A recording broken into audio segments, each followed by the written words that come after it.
அதுக்கு நேரடியாக சொல்ல கேட்டால் கூட்டி கொடுத்தாங்கன்ற மாதிரி தான் கடந்த காலத்தில் பேசினாங்க. கருணாஸ் தான் வந்து கூட்டி கொடுத்தாரு அப்படின்னு ஒரு குற்றச்சாட்டு சொல்லப்பட்டது. இப்போ கருணாஸ் வந்து யார் இப்போ இந்த சம்பவம் உண்மையா இல்லையான்னு சொல்லி இப்போ விவாதிக்க வேண்டிய அவசியமே கிடையாது. இப்போ விவாதிக்க வேண்டிய அவசியம் எதனால் அவங்களுக்கு ஏற்படுது? நிர்பந்தம் வந்து சொல்லக்கூடிய நிர்பந்தம்னா எடப்பாடியோட கேரக்டர் டேமேஜ் பண்ணும். இந்த சம்பவத்தில் வந்து பொறுப்பேற்று பதில் சொல்றது சசிகலா. இன்னொரு நடிகைகளை ஏற்பாடு பண்ணதா சொல்லும் போது கருணாஸ் வாய் தரணும். கடப்பார மூணு மாதிரி இருக்கிறாரு கருணாஸ். வாயை திறந்து பேசணும். இல்ல சம்பவம் நடந்தது நடக்கணும்னு சொல்றது உங்களுக்கு என்னடா கஷ்டம்? மன்சூர் அலிகான் வந்து சகோதரி த்ரிஷாவுக்கு ஆதரவா நான் இருக்கேன் அப்படின்னு அது அவங்க சொல்ல தகுதியே கிடையாது. முதல்ல மன்சூர் அலிகான் தகுதியே கிடையாது. அவன் அதை பேசவே கூடாது என்ன கேட்டா. அதாவது விஜய் அவர்கள் வந்து கணவன் மனைவி பிரிஞ்சு ஒரு குடும்பம் பிரிஞ்சு போனதுக்கு காரணமே வந்து த்ரிஷா தான் சொல்லும் போது அப்போ இந்த த்ரிஷா எந்த விதமான கண்டனமும் தெரிவிக்கவே இல்லை பயில்வான் ரங்கநாதன். அது ஏன் அப்படின்னு ஒரு கேள்வி வருது. ஏற்கனவே வந்து பயில்வான் ரங்கநாதன் சொல்றாரு லிப்லா காட்சி நடிச்சதுனால அவங்களோட தொடர்புல இருக்கிறாருன்ற லெவலுக்கெல்லாம் பேசினார் பயில்வான் ரங்கநாதன். அப்போ இந்த த்ரிஷா வந்து என்ன செஞ்சிருக்குன்னு கேட்டா இப்படி நீங்க பேசுறது தப்புன்னு சொல்லி கண்டிச்சிருக்கலாம், கண்டனம் தெரிவிச்சிருக்கணும். அப்போ செய்யல. ஏன் அப்போ பிரபலமான நடிகரோட இணைச்சு பேசினா உங்களுக்கு பிரச்சனை கிடையாது.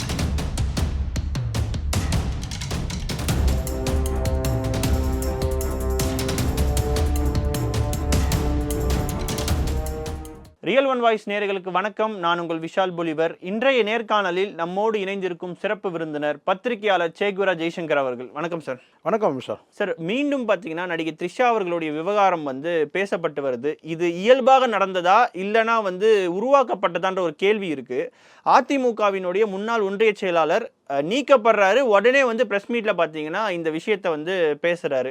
நடிகை த்ரிஷா அவர்களை வந்து 25 லட்சம் ரூபாய்க்கு வந்து கேட்டாங்க, கருணாஸ் அவர்கள் தான் வந்து அரேஞ்ச் பண்ணி கொடுத்தாங்கன்ற மாதிரியான ஒரு சர்ச்சை வந்து இயல்பா நடந்தது. நீங்க பாத்தீங்களா? இல்ல இதுக்கு பின்னாடி யார் இருக்காங்கன்னு நீங்க நினைக்கிறீங்க? இல்ல இப்படி ஒரு சம்பவம், கூவத்தூர் சம்பவத்து முதல்ல அடிப்படை என்ன, மெஜாரிட்டி யாருக்கு இருக்குன்றது நிரூபிக்கிற அந்த ஒரு கட்டாயம் இருக்குது. எந்த சூழ்நிலையும் வந்து பார்த்தீங்கன்னா யாரும் யாரோட விலகிடக்கூடாது, பிரிஞ்சிடக்கூடாதுன்றதுக்காக ஒட்டுமொத்தமாக கொண்டு வந்து கூவத்தூரில் வைக்கிறாங்க. அப்போ வந்து ஒட்டுமொத்தமாக இந்த அதிமுக யார் பிடியில் இருந்தது? அன்றைய காலகட்டத்தில் தினகரனும் சசிகலாவும் தான். சசிகலா அதுக்கப்புறம் சசிகலாவுக்கு பின்னாடி நிழலாக இருந்தவங்க தான் டிடிவி இருக்கிறாரு, எல்லாருமே தினகரன் இருக்கிறாரு, அவங்க குடும்பம் இருக்குது. ஸோ அப்போது இந்த ராஜு வந்து உண்மையிலேயே வந்து குற்றம் சாட்டணும்னா முதல்ல குற்றம் சாட்டுறது நேரடியாக அவர் வந்து எடப்பாடி மேலே பாயிறாரு. அதுக்கு காரணம் அவர் சொல்லக்கூடிய வந்து ஃபைனான்ஸ் குற்றச்சாட்டுகள் அவர் சொல்கிறாரு. அப்போது உங்களுக்கு இலக்கு என்னன்னு கேட்டால் எடப்பாடியோட கேரக்டர் டேமேஜ் பண்ணோம். என்னமோ எடப்பாடி தான் எல்லா அரேஞ்ச்மெண்ட்டும் பண்ண மாதிரி வந்து பாயிறாங்க. நீங்கள் சொல்லும் போது முதல் சொல்ல வேண்டியது யார் சொல்லணும்னு கேட்டிங்கன்னா வந்து சசிகலாவை தான் சொல்லணும். அப்போ சசிகலாவை சொல்ல டிடிவியை சொல்லாமல் இன்னும் சொல்லப்போனால் நீங்கள் சொன்ன மாதிரி அரேஞ்சுன்ற வார்த்தை ஒரு ரொம்ப நாகரிகமான வார்த்தையை நீங்கள் பயன்படுத்திங்க. அவர் சொன்னதுன்னு கேட்டால் ஏற்பாடுன்றார். சரிங்களா? தமிழில் தான் சொல்கிறாரு. அதுக்கு நேரடியாக சொல்ல கேட்டால் கூட்டி கொடுத்தாங்கன்ற மாதிரி தான் கடந்த காலத்தில் பேசினாங்க. நான் சொல்லலை. கடந்த காலத்தில் பேசணுன்னு கேட்டால் கருணாஸ் தான் வந்து கூட்டி கொடுத்தாரு அப்படின்னு ஒரு குற்றச்சாட்டு சொல்லப்பட்டது. இப்போ கருணாஸ் வந்து யார் இப்போ இந்த சம்பவம் உண்மையா இல்லையான்னு சொல்லி இப்போ விவாதிக்க வேண்டிய அவசியமே கிடையாது. இப்போ விவாதிக்க வேண்டிய அவசியம் எதனால் அவங்களுக்கு ஏற்படுது? நிர்பந்தம் வந்து சொல்லக்கூடிய நிர்பந்தம்னா எடப்பாடியோட கேரக்டர் டேமேஜ் பண்ணும். அப்போது இந்த இடத்துல இந்த சம்பவம் நடந்தது இல்லைன்னு சொல்லக்கூடிய இடத்துல முக்கியமான 2 பேர் இருக்கிறாங்க. அது வந்து சின்னம்மா என்று அழைக்கப்படுகின்ற சசிகலா, இன்னொன்று இது பார்த்திங்கன்னா வந்து அந்த விழாவை ஏற்பாடு பண்ணவங்க நடிகை ஏற்பாடு பண்ணதாக சொல்லப்பட்ட வந்து கருணாஸ் வந்து வாயை திறக்கணும். ஸோ கருணாஸும் மௌனமாக இருக்கிறாரு, சசிகலா அவர்களும் அமைதியாகவே இருக்கிறாங்க. தலைமைன்னு நம்ம எடுத்துக்கிட்டா கூட, அதாவது சசிகலா அவர்கள் தான் தலைமைன்னு நம்ம எடுத்துக்கிட்டா கூட அவங்களுக்கு இது போக வேண்டிய அவசியம் இல்லை. இந்த தகவல் இல்லை. இப்போ நான் ஒரு விஷயம் நல்லா கேளுங்களேன். ஒரு சம்பவம் வந்து சொல்லப்படுது. இப்போ கடந்த காலத்தில் நீங்கள் எடுத்துக்கிட்டீங்கன்னு கேட்டிங்கன்னா ஜெயலலிதா அவர்கள் மேலே வந்து சிறை தண்டனை அறிவிக்கப்பட்ட பிறகு வேளாண் கல்லூரி அந்த பேருந்து வந்து கொளுத்தப்படுது. அதில் 3 மாணவிகள் இருக்கிற அந்த துக்கமான சம்பவம். அதில் வந்து யார் முதல் குற்றவாளியாக வந்து குற்றம் சாட்டப்பட்டாருன்னு கேட்டால், முதல் குற்றவாளி அறிவிக்கப்பட்டார், தண்டனை வழங்கப்பட்டது யாருன்னு கேட்டிங்கன்னா அந்த மறியல் சம்பவத்தை ஏற்பாடு பண்ணுவார். மறியல் சம்பவம் தான் ஏற்பாடு பண்ணார். அவர் தான் முதல் குற்றவாளியாக அறிவிக்கப்பட்டாங்க. ஏன்னா அந்த கூட்டத்தை கூட்டினது, அந்த மறியல் போராட்டத்தை ஆரம்பிச்சு அதன் தொடர்ச்சியாக தான் பேருந்து கொளுத்தப்படுது. அப்படி இருக்கும்போது ஒரு சம்பவம் நடக்குதுன்னு சொன்னால் அந்த சம்பவம் ஒரு அசம்பாவிதம் நடக்குது, சம்பவம்னு ஒரு குற்ற சம்பவம் நடக்குது, ஒரு அசம்பாவிதம் நடக்குதுன்னா அந்த விழா அந்த சம்பவத்தை முதல்ல வந்து பார்த்தீங்கன்னா யார் காரணகர்த்தாவாக இருப்பாங்கன்னு கேட்டிங்கன்னா அது ஏற்பாடு பண்ணவங்க. அந்த அடிப்படையில் சொன்னால் கூட அந்த கூவத்தூர் சம்பவம் முதல் ஏற்பாடு பண்ணதே சசிகலா தலைமை. இன்னும் சொல்லப்போனால் அப்போ எடப்பாடி அவர்களை கூட அறிவிக்கிற மாதிரி ஒரு காலகட்டம் இல்லை. அப்போ வந்து சசிகலாவே வந்து பார்த்தா தன்னை அறிவிச்சுக்கிற மாதிரி ஒரு சூழல் இருந்தது. அதுக்கப்புறம் வந்து ஏற்பட்ட அரசியல் நெருக்கடினால அவங்க விலகிட்டாங்க, அவங்க வந்து தேர்வு செய்தாங்க எடப்பாடி. அதனால் ஒய்ராஜ் வந்து நேரடியாக குற்றச்சாட்டு கேட்டால் அவருக்கு பல பிரச்சனை இருக்கலாம் சார். எடப்பாடிக்கும் அவருக்கும் பிரச்சனை இருக்கலாம், வெங்கடாசலத்துக்கும் அவருக்கும் பிரச்சனை இருக்கலாம். ஆனால் இந்த இந்த குற்றச்சாட்டு சொல்லும்போது அது ஒரு பிரைட் வெளிச்சம் கிடைக்கணுன்றதுக்காக நடிகைகளை வந்து கோர்த்துக்கிறதா தான் நான் பார்க்குறேன். சம்பவம் நடந்திருக்கலாம், நடக்காமே இருக்கலாம். இவர் சொல்லக்கூடிய சம்பவம் என்னன்னு கேட்டிங்கன்னா, நடிகைகள் வந்து கூட்டு வந்து விட்டாங்க போனாங்கன்னு சொன்னார் இல்லையா, இது கடந்த காலத்தில் வந்து பார்த்தீங்கன்னா நடந்து இருக்குது. ஏன்னா வந்து பார்த்தீங்கன்னா ஒவ்வொரு தனித்தனியாக கூட நம்ம பேச முடியும். மெஜாரிட்டி எப்போல்லாம் ப்ரூவ் பண்ணமோ அப்போ சகல விதமான போஷாக்குகளும் கொடுக்கப்படும், என்ன சகல விதமான கவனிப்புகளும் நடக்கப்படும். அப்போ வந்து பார்த்தீங்கன்னா புட்டி குட்டின்றதெல்லாம் கடந்த காலத்தில் நடந்திருக்கு. இங்கே யாரும் யோகியன்னு யாரும் நம்ம வந்து இப்போ வந்து சொல்ல முடியாது. சட்டமன்ற உறுப்பினர் யாரும் வந்து சாராயம் குடிக்காதவங்க கிடையாது, சரிங்களா? இல்லை வந்து பெண் வாசம் இல்லாதவங்க கிடையாது. இவங்களெல்லாம் நம்ம யாரும் சான்று கொடுக்க முடியாது. ஆனால் இந்த சம்பவம் வந்து பார்த்தீங்கன்னா முழுக்க முழுக்க சசிகலா அவர்கள் தான் அப்போ வந்து அந்த கட்சியை அவங்க கிட்ட தான் அவங்க பிடியில தான் இருந்தது. முதல்ல சசிகலா அவர்கள் தான் இதுக்கு மறுப்பு கொடுக்கணும். ஆமாம், அவங்க தான் பேசணும். அவங்க தான் அந்த சம்பவம் கூவத்தூர் சம்பவம் வந்து பார்த்தீங்கன்னா வந்து முழுக்க முழுக்க எடப்பாடி சொல்ல முடியாது. எடப்பாடி அப்போ வந்து பார்த்தீங்கன்னா பெரிய அளவில் இல்லைங்க. இன்றைக்கி தான் வந்து பார்த்தீங்கன்னா பேசப்பட தலைவராக இருக்கிறார். அன்றைக்கி வந்து பார்த்தீங்கன்னா ஆரம்ப காலம் அது. அப்படி இருக்கும்போது அப்போ தான் எடப்பாடின்றதை யாருக்குன்றது தெரிய வரும் நமக்கு. அப்படி இருக்கும்போது இந்த சம்பவத்தில் வந்து பொறுப்பேற்று பதில் சொல்கிறது சசிகலா. இன்னொன்று கேட்டிங்கன்னா அவங்க விழா அந்த சம்பவத்தை ஏற்பாடு அந்த கூவத்தூர் அந்த நிகழ்வு வந்து ஏற்பாடு பண்ணுவாங்க. இன்னொரு நடிகைகளை ஏற்பாடு பண்ணதான் சொல்லும்போது கருணாஸ் வாய தரணும். கடப்பாரை மூழ்கின மாதிரி இருக்கிறாரு கருணாஸ். வாயை திறந்து பேசணும். இல்லை சம்பவம் நடக்கலன்னு சொல்கிறது உனக்கு என்னடா கஷ்டம்? நான் கேட்குறது கேட்டேன், சம்பவம் நடந்தது நடக்கலை, இப்படி ஒரு குற்றச்சாட்டு உன்னை மையப்படுத்தி சொல்லப்படுது.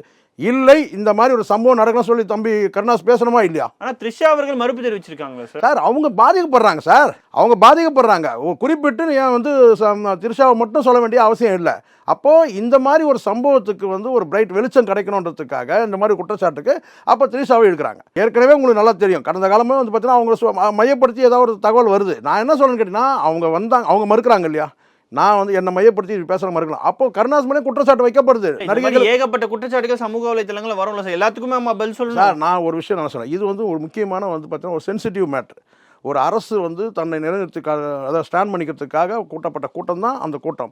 அப்படி இருக்கும்போது ஒரு நிலையான அரசு வந்து பார்த்திங்கன்னா மெஜாரிட்டி வேணும். அந்த மெஜாரிட்டிக்காக வந்து கூட்டப்பட்ட கூட்டணும் போது அந்த கூட்டத்தில் வந்து இந்த மாதிரியான சில விஷயங்கள்லாம் நடந்தது அப்படின்னு சொல்லும் போது பார்த்திங்கன்னா ரெண்டு பிரதானமான குற்றச்சாட்டு. ஒன்று நான் கேட்டேன், எடப்பாடி தான் வந்து இதை செஞ்சாரும் போது எடப்பாடி வந்து கேட்டிங்கன்னா இதுக்கு தொடர்பே இல்லை. ஏன்னா சசிகலா அவர்கள் தான் இந்த கூட்டத்தை கூட்டினவங்கன்றது வரலாறு. அப்போ இந்த மாதிரி நடிகைகளை ஏற்பாடு பண்ணது யாருன்னு கேட்டால் வந்து கருணாஸ் பேசி தானே ஆகணும். மௌனமாக இருந்தாலே அது நடந்ததுன்றது ஒத்துக்கிற மாதிரி ஆகிடுது இல்லை, அதுதான் நான் சொல்ல வரேன். ஆனால் ஒரு விஷயம் ஒன்று கேட்டால், இது போன்ற வந்து கேவலமான ஒரு குற்றச்சாட்டுகள் வந்து தனிநபர்கள் இல்லை சம்மந்தப்பட்டவர்கள் இது மாதிரி வைக்கும்போதுன்னு கேட்டிங்கன்னா இன்னும் அரசியல் வந்து பார்த்திங்கன்னா வந்து கேவலமாக இருக்குது. தமிழ்நாடு அரசியல் வந்து மேம்படலை, இன்னும் சாக்கடையில் தான் இருக்குன்றது தெரிய வருது. இல்லை இப்போது இந்த விவகாரத்தில் வந்து பார்த்தீங்கன்னா பலரும் வந்து கண்டனம் தெரிவிச்சுங்க. முக்கியமாக பார்த்தீங்கன்னா மன்சூர் அலிகான் வந்து சகோதரி த்ரிஷாவுக்கு ஆதரவாக நான் இருக்கேன் அப்படின்னு அது அவங்க சொல்ல தகுதியே கிடையாது. முதல்ல மன்சூர் அலிகானுக்கு தகுதியே கிடையாது. அவன் அதை பேசவே கூடாது என்ன கேட்டால். காரணம் இப்போ ஒரு 2 மாதம் முன்னாடி என்னென்ன பேச்சு பேசுனேன், நீ உன்னுடைய சமூகத்தில் நடிகர் சமூகத்தில் இருக்கிற நீ பெண்களையே நீ கேவலமாக பேசுனதுனால தான் கண்ட கழுதையும் கண்ட நாயும் பேசுது. புரியுதா? இப்போ மன்சூர் அலிகானுக்கு தான் இது நேரடியாக நான் சொல்கிறேன். நீங்கள் உங்கள் நடிகர் சமூகத்தில் இருந்து நீங்கள் வந்து பார்த்தீங்கன்னா வந்து தரம் தாழ்ந்து வந்து நீங்கள் மோசமாக கேலியும் கிண்டலுமாக பேசுகிறேன். ஏன் மன்னித்து விடுன்னு சொல்கிறதுக்கு மரணித்து விடுன்னு சொன்னாலும் தானே இன்றைக்கி என்ன வந்து த்ரிஷா மேலே அக்கறை மன்சூர் அலிகானுக்கு? மன்னித்துன்னு சொல்லிட்டா நீங்கள் உனக்கு 2வது போய் கோர்ட்டில் போயிட்டு ஒரு லட்ச ரூபா நீ பெனால்ட்டி வேறு கட்டு வந்த. இதே த்ரிஷா வந்து என்ன அவமானப்படுத்திட்டாங்கன்னு சொல்லி நீதிமன்றம் வந்து பெனால்ட்டி போட்டுது. நீதிமன்றத்தை நேரத்தை வீணடிச்சின்னு சொல்லிட்டு 1 லட்ச ரூபா பெனால்ட்டி கட்டு வந்தால் நீ. அதனால் மன்சூர் அலிகானுக்கு இது விஷயமா எது சம்மந்தமாக பேசுறது தகுதி கிடையாதுன்ற நான். அதே மாதிரி இப்போ தென்னிந்திய நடிகர் சங்கமும் கண்டனம் தெரிவிச்சிருக்காங்க. அதே மாதிரி இல்லாமல் ஆர்கே செல்வமணி அவர்களும் இதுக்காக சார் இதெல்லாம் இவங்க வந்து இந்த ஒரு விஷயம் நான் சொல்கிறேன் விஷால், வெரி சாரி. என்னென்னா இந்த கண்டனம் தெரிவிச்சிருக்கிறேன் வந்து பார்த்தீங்கன்னா வந்து த்ரிஷாவுக்கு ஆதரவாக இருக்காங்க. இதெல்லாம் வந்து மேல்பூச்சி. இதெல்லாம் என்ன கண்டனம் தெரிவிச்சிருக்கீங்க உங்களுக்கு தெரியுமா? ஒரு பிரபலமான பத்திரிகை குமுதம் பத்திரிகையில், நான் நேரடியாக நான் பேரை சொல்கிறேன், உனக்கு போனால் போட்டுங்க, நான் நீங்கள் பீப் போட்டுங்க. குமுதம் பத்திரிகை நடிகையின் கதைன்னு சொல்லிட்டு ஒரு 25 வருஷம் இருக்குன்னு நினைக்கிறேன். அப்போ வந்து தொடராக எழுதுனாங்க. அதில் என்னென்னு கேட்டால் வெளிப்படையாக வந்து யாரெல்லாம் வந்து எந்த நடிகையெல்லாம் எந்த நடிகரோட இல்லை பிரபலமானவர்களோட தொடர்பு வச்சுக்கிட்டாங்க அப்படி சொல்லிட்டு முழுக்க பாலியல் ரீதியான வந்து ஒரு கட்டுரை எழுதிட்டு வந்தாங்க, ஒரு தொடர் எழுதிட்டு வந்தாங்க. அப்படி வரும்போது பார்த்தீங்கன்னா அது வந்து மிகப்பெரிய கொந்தளிப்பு ஏற்பட்டுச்சு. சினிமா வட்டாரத்தையே உழுக்குச்சு. என்னென்னு கேட்டால் தமிழ் சினிமாவில் வந்து எந்தெந்த மூத்த நடிகைகள்லேருந்து அந்த காலகட்டத்தில் இருந்த நடிகைகள் வந்து எல்லாரும் பரவலாக இருந்து யாரோட தொடர்பு வச்சுட்டாங்கன்னு வந்து நடிகையின் கதைன்றதை ஹெட்டிங் போட்டு அப்போது அதுக்கு வந்து மிகப்பெரிய வந்து சர்ச்சையாச்சு. அப்போ பாரதி ராஜா தலைமையில் வந்து பார்த்திங்கன்னா நேராக ஒரு பெரிய படையே போய் வந்து பார்த்திங்கன்னா வந்து முற்றுகை இட்டாங்க. கற்கள் பறந்தது. குமுதத்தில் நடந்த விஷயம் நான் புரட்சவாகத்தில் நடந்து சொல்கிறேன் நான். அப்படி இருக்கும்போது இது மாதிரி வந்து ஒரு ஒரு வரலாறு இருக்குது, கடந்த காலத்தில் ஒரு வரலாறு இருக்குது. அப்படி இருக்கும்போது இது சம்மந்தமாக நான் தான் இங்கே இருக்கிற நடிகர் சங்கம் சாதாரண வந்து ஒரு மருத்துவர் சங்கமோ இல்லை வந்து வழக்கறிஞர் சங்கமோ இல்லை வேறு எந்த சங்கமும் வந்து சவரம் தொழிலாளர் சங்கம் கூட இருக்குது இல்லையா, அந்த சங்கத்தில் யாரையும் இங்கே வந்து கேவலப்படுத்தி பேசிட முடியாது. அப்படி இருக்கும்போது அந்த சங்கங்கள் வந்து பார்த்திங்கன்னா வலிமையான போராட்டங்களை இறங்கும். எல்லா விதமான பிளாட்பார கடைகள் வந்து நடத்துகிற சங்கங்கள் கூட வந்து பார்த்திங்கன்னா கடுமையாக போராடுவாங்க, எதிர்த்து போராடுவாங்க. இங்கே வெறும் கண்டனத்தோடு போயிட்டே இருக்கிறாங்க, கடந்து போயிடுறாங்க. இவங்களுக்கு கண்டனன்றது பெரிய விஷயமே கிடையாது. இப்போ நாசருக்கு என்ன ஒரு கண்டன அறிக்கை வருது பெரிய விஷயமா? அதனால் என்ன இருக்குது தீர்வு கிடையாது. அப்போ வலிமையாக வந்து பார்த்திங்கன்னா வந்து போராடுறது கிடையாது. அப்போ வந்து பார்த்திங்கன்னா தொடர்ச்சியாக இந்த மாதிரி வந்து கேட்டால் யாராவது ஒருத்தர் வந்து பார்த்திங்கன்னா இந்த சினிமா பிரபலங்களை வந்து மையப்படுத்தி பேசுகிறாங்க. நான் வந்து இதுக்காக எல்லா நடிகைகளும் ரொம்ப சரியானவங்க அப்படின்னு நான் சொல்லவே இல்லை. சமூகத்தில் எல்லா விதமான நபர்களும் உண்டு. இந்த சமூகத்தில் நல்லது கெட்டது ரெண்டுமே இருக்குது. யாரோ ஒரு 10 பேரில் 2 பேர் வந்து தவறாக தான் இருப்பாங்க. அது நடிகைகளுக்கும் கூட பொருந்தும். நான் வந்து நடிகைகள் வந்து சப்போர்ட் பண்ணுவேன். ஆனால் இந்த விஷயத்தில் வந்து பார்த்தீங்கன்னா த்ரிஷா வந்து கொண்டு வந்து நீங்கள் பேசுகிறீங்கன்னு சொன்னால் நேரடியாக ஆமாம் நான் என் கண்ணால் பார்த்தேன், இந்த குறிப்பிட்ட ஒரு நடிகை வந்து இன்னும் எம்எல்ஏவோடு இருந்தாங்க, நான் என் கண்ணால் பார்த்தேன், நான் தான் சாட்சி, அதுக்கான ஆதாரம் இருக்குன்னு சொன்னால் அது கரெக்ட். போகிற போக்கில் நீங்கள் லெஃப்ட் ஹேண்டில் டீல் பண்ணுற மாதிரி பார்த்தீங்கன்னா அவர் வந்து நடிகை த்ரிஷாவை கேட்டார், வெங்கடாசலம் ஆசைப்பட்டார், சின்ன பொண்ணாவன்னு கேட்டார், அவங்க வந்தாங்களா போனாங்களான்னு எனக்கு தெரியாது, ஏற்பாடு பண்ணது எல்லாம் வந்து பார்த்தீங்கன்னா பல நடிகைகள் வந்தாங்க, அதெல்லாம் நான் எப்படி சொல்ல முடியும், கருணாஸ் தான் எல்லாத்தையும் ஏற்பாடு பண்ணார், போகிற போக்கில் நீங்கள் வந்து சொல்லக்கூடாதுல்ல சார். இல்லை, இப்போது இந்த விவகாரத்தில் வந்து ஆர்கே செல்வமணி அவர்கள் ஒரு கருத்து தெரிவிச்சிருந்தாங்க. இதே ஆர்கே செல்வமணி அவர்களுடைய மனைவி ரோஜா அவர்களுக்கு நடந்த பொழுது இதை பற்றி பேசல அவர். ஆமாம், இப்போ அதுதான் என்னன்னு கேட்டிங்கன்னா, இப்போது மன்சூர் அலிகான் விஷயத்துலையும் வந்து பார்த்தீங்கன்னா வந்து ஒரு மன்சூர் உரிமையோடு வந்து நீ மன்னிப்பு கேளு அப்படின்னு தான் சொன்னார். அப்போது ஆக்கப்பூர்வமான ஒரு வந்து பார்த்தீங்கன்னா ஒரு தயாரிப்பாளர் சங்கத்துக்கு தலைவராக இருக்கிற ஆக்கப்பூர்வமாக வந்து வந்து களத்தில் யார் வேணாலும் கேட்கலாம், அது தப்புனதை யார் வேணாலும் கேட்கலாம். அப்போ ஒரு மென்மையான போக்கு கடைபிடிக்கிறாங்க. ஏன்னா அவர் சம்மந்தப்பட்டவர் வந்து ஒரு நடிகர் வந்து இவர் அறிமுகப்படுத்தினவர், இவருக்கு வேண்டியப்பட்டவர்ன்ற மாதிரி இருக்குது. இங்கே வேண்டியவர் வேண்டாதவர்னு பண்ணக்கூடாது. ஒரே வார்த்தைன்னு கேட்டால் அதே வந்து ரோஜா அவர்கள் வந்து பார்த்திங்கன்னா வந்து சட்டமன்றத்திலே வந்து ஆபாச வீடியோ கொண்டு வந்து ஒரு சட்டமன்ற உறுப்பினர் கொடுக்கும்போது பார்த்திங்கன்னா இப்போ இந்த செல்வமணி அப்போ வாயை திறக்கவே இல்லை. மனைவியாக கூட இருக்கட்டுங்க, ஆனால் அவங்க சக நடிகை தானே, பேசணுமா இல்லையா? அன்றைக்கி இந்த செல்வமணி என்ன பண்ணார், பாரதி ராஜா என்ன பண்ணார், வந்து மற்ற சங்கங்கள் என்ன பண்ணுச்சு, இவங்க எல்லாம் வந்து பார்த்தீங்கன்னா அனாமத்து மாதிரி நடிகைங்கன்னா எப்படி வேணால் யார் வேணால் பேசலான்னு இருக்குது. அது யாருமே ஏற்றுக்க முடியாது. ஆனால் சார் கடந்த முறை பார்த்தீங்கன்னா மன்சூர் அலிகான் இந்த விவகாரத்தில் சரி இயல்பாக நடந்ததுன்னு சொல்லி எடுத்துக்கலாம். ஆனால் இந்த முறை வந்து பார்த்தீங்கன்னா ஒரு திட்டமிட்டே ஒரு திசை திருப்பலுக்காக இந்த இது எனக்கு நான் அரசியலாக பார்க்குறேன். நிச்சயம் அரசியல் இது முழுக்க வந்து எடப்பாடி இது யார் பின்னாடி இருக்கிறாங்கன்றது கேட்குறேன்னா அவர் வந்து கட்சியை விட்டு வெளியில் வராரு, உடனே வந்து இந்த மாதிரியான அதுதான் நான் திட்டமிட்டு நான் சொல்கிறேன். நான் என்னுடைய வந்து யூகத்தின் கூட நான் சொல்லவே இல்லை. நான் கேட்டேன் என் அறிவுக்கு உட்படுத்தி நான் சொல்கிறேன். எடப்பாடி இந்த ஒய் ராஜு பேசுகிற விஷயத்தில் வந்து கேட்டால் தனிப்பட்ட பண விவகாரங்கள் இருந்தால் கூட எடப்பாடியை வந்து சொல்லக்கூடியன்னு கேட்டால் அவரை நேரடியாக டேமேஜ் பண்ணணுன்ற நோக்கம் இருக்குதுன்னு தெரிய வருது. எடப்பாடியோட அரசியலாக டேமேஜ் பண்ணோம்.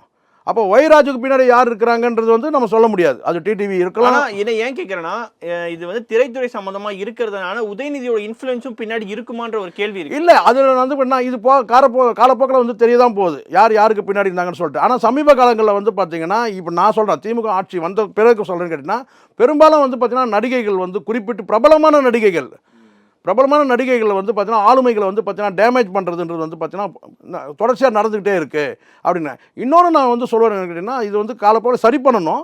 இதில் வந்து பார்த்தீங்கன்னா அரசுக்கு பல்வேறு பிரச்சனைகள் இருக்கும்போது பார்த்தீங்கன்னா இதை வந்து காலப்போக்கில் அவங்கள வந்து கடந்து போகிறாங்க, இது அவங்க பிரச்சனை தீர்த்துப்பாங்கன்னு நினைக்கிறாங்களான்றது ஒன்றும் தெரியல.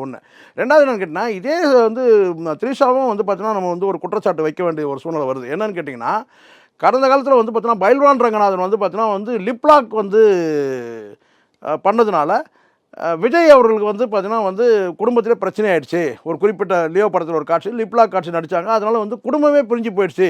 அதாவது விஜய் அவர்கள் வந்து கணவன் மனைவி பிரிஞ்சு ஒரு குடும்பமே பிரிஞ்சு போனதுக்கு காரணமே வந்து த்ரிஷா தான் சொல்லும் போது அப்போ இந்த த்ரிஷா எந்த விதமான கண்டனமும் தெரிவிக்கவே இல்லை பைல்வான் ரங்கநாதனுக்கு. அது ஏன் அப்படின்னு ஒரு கேள்வி வருது. அப்போ அந்த பைல்வான் ரங்கநாதனுக்கு ஒரு கண்டனமும் மன்சூர் அலிகானுக்கு ஒரு கண்டனமும் ஒய் ராஜுக்கு ஒரு கண்டனமும் தெரிவிச்சுதான் பரவாயில்ல. அங்கே அந்த இடத்துல வந்து பைல்வான் ரங்கநாதன் வந்து சொன்னது வந்து கண்டுக்கவே இல்லை. ஏன்னா விஜய் வந்து பிரபலமான நடிகரோட இணைச்சி பேசுனா உங்களுக்கு வந்து பிரச்சனை கிடையாது. அப்படி ஆயிடுது இல்லையா? த்ரிஷாவும் ஆள் பார்த்து தான் கண்டனம் தெரிவிக்கிறாங்க. இப்போ ஏற்கனவே வந்து பைல்வான் ரங்கநாதன் சொல்கிறாரு லிப்லாக் காட்சி நடிச்சதுனால அவங்களோட தொடர்பில் இருக்கிறாருன்ற லெவலுக்கெல்லாம் பேசினார் பைல்வான் ரங்கநாதன். அப்போ இந்த த்ரிஷா வந்து என்ன செஞ்சிருக்குன்னு கேட்டால் இப்படி நீங்கள் பேசுகிறது தப்புன்னு சொல்லி கண்டிச்சிருக்கலாம், கண்டனம் தெரிவிச்சிருக்கணும். அப்போ செய்யலை. ஏன் அப்போ பிரபலமான நடிகரோட இணைச்சி பேசினா உங்களுக்கு பிரச்சனை கிடையாது. அது ஒரு மார்க்கெட் வேல்யூ ஆகிடுதா? அப்போ இந்த இடத்துல பேசியிருக்கணும்ல, த்ரிஷாவும் அந்த இடத்துல பேசியிருக்கணும் இல்லையா? அதனால வந்து கேட்டால் இது காலப்போக்கில் இது வந்து பார்த்தீங்கன்னா சினிமா நடிகர்களும் திருத்திக்கணுன்ற நான். ரஜினி அவர்களும் வந்து பார்த்தீங்கன்னா வந்து தமன்னாவை குறிப்பிட்டு சொல்லும்போது பார்த்தீங்கன்னா என் அருகாமையிலே நான் வந்து அனுமதிக்கலை அப்படின்னு ஒரு ஆடியோ லான்ச்சில் பேசினார், வெற்றி விழாவில் நினைக்கிறேன். அது வந்து எனக்கு கிட்டவே அனுமதிக்கவே இல்லை அப்படின்னு சொல்லி பேசினார், மேடையில் பேசணும் பேச்சு. அப்போது அந்த மேடையில் வந்து தமன்னாவும் இருக்கிறாங்க, லதா ரஜினிகாந்தும் இருக்கிறாங்க. ஸோ நடிகர்களும் கொஞ்சம் கேரக்டர் வைஸ் மேம்படணுன்ற நான். அவங்களும் அவங்க கேரக்டர் அவங்கள டேமேஜ் பண்ணிக்கூடாதுல்ல. இப்போ நீங்களே டேமேஜ் பண்ணிக்கிட்டீங்கன்னா அப்போ வந்து பார்த்தீங்கன்னா இந்த மாதிரியான இந்த ஒய்ராஜ் மாதிரி இந்த மாதிரியான பொறுக்கிகளும் பேச தானே செய்வாங்க. நடிகைகள் வந்து பார்த்தீங்கன்னா நீங்கள் வந்து பார்த்தீங்கன்னா உங்களுடைய வாழ்க்கை தரத்தை நீங்கள் உயர்த்திக்கணும். நீங்களும் வந்து பார்த்தீங்கன்னா கேவலமாக நடந்துக்கிறீங்க. பொதுவாக நான் சொல்ல, நான் த்ரிஷாவும் சொல்ல, நீங்களும் உங்கள் கேரக்டர் வந்து நீங்கள் உயர்த்தி காட்டுங்க. இங்கே கை கால் போனால் பிழைச்சிக்கலாம், பணம் போனால் மறுபடியும் சம்பாரிச்சிக்கலாம். கேரக்டர் உடஞ்சிச்சுன்னா முடிஞ்சிடுச்சு கதை. ஒன்ஸ் கேரக்டர் வந்து டேமேஜ் ஆச்சுன்னா அதுக்கப்புறம் மறுபடியும் நீ மீட்டு கொண்டு வர முடியாது. கை கால் போச்சுன்னா கட்டை கால் கூட வச்சு நம்ம நடந்துக்கலாம் இல்லையா? பணம் போச்சுன்னா பணம் வந்து பார்த்தீங்கன்னா மறுபடியும் நம்ம சம்பாரிச்சிக்கலாம். 10 வருஷம் இழந்த பணத்தை 1 வருஷத்தில் நம்ம சம்பாதிக்க முடியும். ஆனால் கேரக்டர் ஒரு தடவை டேமேஜ் முடிஞ்சிடுச்சு மேட்ரு, அவ்வளோதான். அப்போது கேரக்டர் வைஸ் வந்து பார்த்தீங்கன்னா நான் வந்து சினிமா உலகத்தை சார்ந்தவங்களும் வந்து அவங்கள உயர்த்திக்கணும்னு சொல்ல வரேன் நான். நிச்சயமாக தொடர்ந்து பேசுவோம். ரியல் ஒன் நேயர்களுக்காக பல்வேறு கேள்விகளுக்கு பதில் தந்தமைக்கு மிக்க நன்றி.